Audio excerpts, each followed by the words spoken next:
मनोज जरांगेंची आज पत्रकार परिषद होणार आहे। पत्रकार परिषदेमध्ये जरांगे त्यांची भूमिका मांडतील।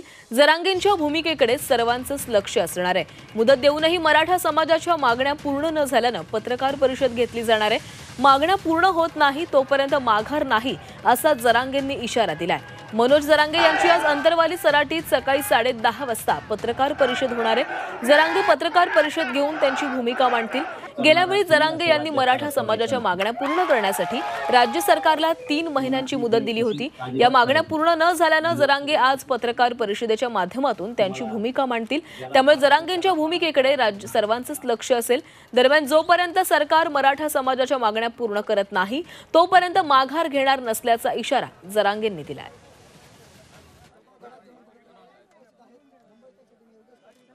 आता मात्र मी मागे सरकारला तयार नाही।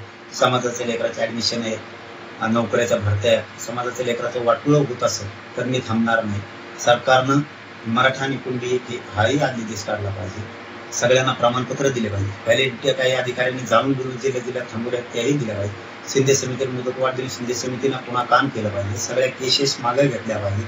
जेवढ्या गॅझेटियरच्या सातारा संस्थांचं गॅझेटियर आहे, हैदराबाद गॅझेटियर आहे, बॉम्बे गव्हर्नमेंटचं गॅझेटियर आहे, हे सगळे लागू तातडीनं केले पाहिजेत। यासाठी आता प्रचंड मोठा उठाव आता होणार।